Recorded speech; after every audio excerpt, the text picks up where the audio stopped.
Good morning, Celtic fans, and welcome back to the channel. Make sure that you give this video a big thumbs up.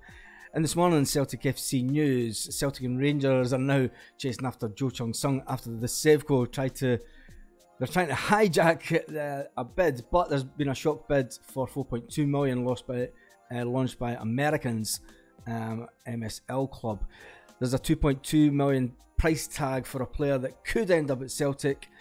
Josip Juranovic, this story takes another twist as he holds off to see what comes from England. It's understood that he's actually more likely to go to Spain or Italy. There's talk that he actually wants out of the UK, but I wouldn't go to Italy if I was him, because you'll pay much more tax in Italy than you would in Spain or the UK. Charlie Nicholas goes on about Celtic, saying that Michael Beale's right to say that Ange Postecoglou is lucky because of the money that he's got to spend. Charlie, Celtic are not lucky to have the money that they've got. It's a club that's been prudent in its financial dealings for years, unlike Sevco across the road. Now, it's not our fault that they have no money, right? It's well known that Sevco have literally no money. The club has been run by charlatans for the last 12 years, since it went into liquidation and came back. SPFL update is: Rangers have not had one penalty this season. We'll look at the leaderboards for penalties given this season, and then we'll go into the comment section and we talk about the comments from yesterday. So let's get back to the first bit of news. Is the Celtic transfer news for Jo Chung-sung has taken a late twist as Sevco have entered the race. They've inquired about him as they try to hijack the deal, but a move to the MLS in America could be on the cards with a 4.2 million bid launched, and they're offering to make sure that he try and gets a move to Europe after that. The player wants to go to Europe anyway. It's kind of up in the air. Nobody really knows what's going on with this. Anybody that says that they do is probably talking rubbish. Celtic are keeping everything close to their chest, as you would expect. There is a Polish outfit striker that's worth 2.2 million, who could be a replacement for the Grumpy Greek. The Grumpy Greek, you have to remember, is 28, and I think that's one of the reasons that Celtic aren't too fussy about moving him on. It is sort of getting to that age where his price will start going down in a few years, and the fact that he's looking for more money for Celtic, and we'll talk about that in the comment section in a minute.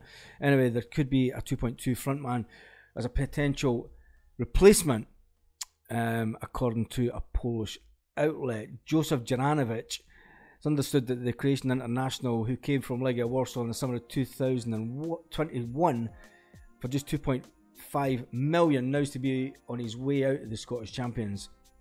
It's always been about the money with this guy. He's always going to use it as a stepping stone. Juranovic has been touted with many moves in January. It was rumoured that he was going to go to Italy for a measly sum of 7 million, which seems to be a clause that was in the contract. Monza and Torino are keen on the player. The player is keen on going to Italy. I wouldn't go to Italy. I know people that have moved out here to Spain just to pay less tax. The tax in Italy has actually gone through the roof. So, me personally, I wouldn't go to Italy. I can understand why he wants to go to Italy, just to play the football, but teams down in England have started to claim an interest, so they're keeping an eye on the story. As I said in yesterday's video, I said, why aren't clubs for 7 million? Why aren't clubs in England coming in to hijack any deal? Charlie Nicholas has went on to say that there's nothing wrong with the approach that Celtic had to go out and spend money. They had to spend money to become the dominant force again, because Rangers, Sevco stopped 10 in a row. Well, Rangers were the dominant force, we went on to say, for a year. Celtic were never going to sit back and accept that when Gerrard left. Celtic never sat back and when Gerrard was still here, Charlie. Get your facts right. Like, the fact is, when Celtic were going for 10 in a row, Rangers were always going to do everything in their power, as were everything that transpired that year went against us. You know, with no fans, Rangers could win with no fans. They can't win with fans in the stadium. He's then going on about the fact that Beale says about money that Celtic has. Celtic has ran itself as a prudent club. Celtic buys in players and sells them on a profit. They've done that for over 10 years now. The way that they've run the club is the same as the Ajax method and the same as Red Bull. You know, they get players in and they know there will be a turnover of players. Ange Postecoglou said at the AGM last year, he said, look, don't get too attached to your players, your top stars. There will be a turnover of players. Why can't Charlie Nicholas just stand up and say, look, I applaud the way that Celtic's run the club. It's financially prudent.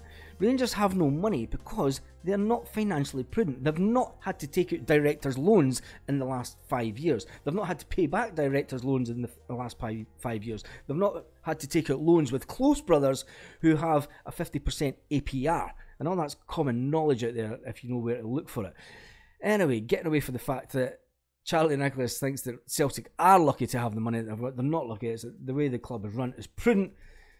We're going to go into a leaderboard, and the league's standings are as this for penalties given this season. Aberdeen 8, St Mirren 8, Hibs 7, Livingston 6, Celtic 5, Hearts 5, Dundee United 3, Kilmarnock 3, Motherwell 3, St Johnstone 2, Ross County 1, and wait for it, Rangers have not had one penalty given against them this season, even after the introduction of VAR.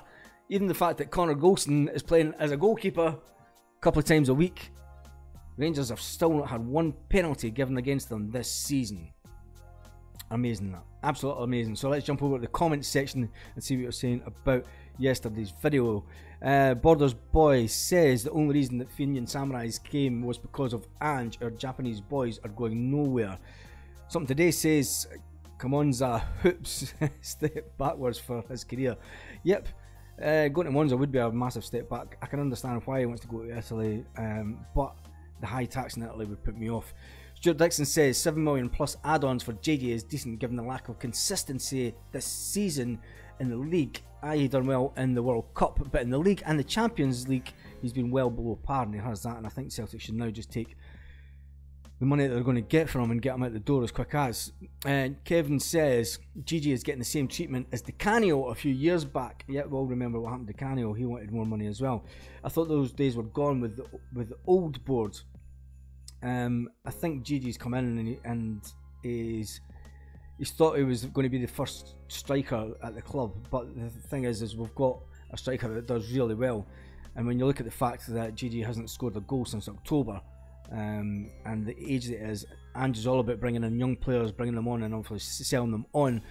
I think now it's time to probably let Gigi go. Dim Sum says it's become a sad state even in a small league like ours. It's all about the cash. Funny how your cash flow is the first thing the evil eye and pigs go after. 200 Boy says no chance of Dyson to Southampton. They're in a relegation battle. JJ is worth more than 7 million. That's peanuts to our World Cup bronze medal winner. I don't think 7 million will be what he goes for. I think English clubs will come in. Talking about JJ is 28. Sell him and bring in a young, hungry striker. Then 200 Boy goes on about Welsh. I rate Welsh, but he isn't going to get the starting slot while others are fit. I would loan him out for at least a season to get first team experience. There has been clubs that came in for him and wanted to loan him, but Ange Postecoglou wanted to keep him at the club. We were obviously a bit short with players in that position at the time. I think now would be a good time to send him out, a bit like Mikey Johnson, get him out there and get him first team action and then bring the boy back home. Sharon East says hell. Funny 5 a day says Dyson has came on the last few weeks. Rio has also, I admit, I've been disappointed with Rio over the last few months. He's got great talent, his form has been amazing. I think a lot of the Japanese, there's only one Ideguchi that hasn't really risen to the levels that was kind of looked at. Matthew then goes on to say, I thought GG one was madness, but Juranovic to Monza, I gave up. I wouldn't miss Maida one bit. Can we get James Forrest too? No. And on that note, we'll call it a day. Have a great day, Celtic fans all around the world. See you later.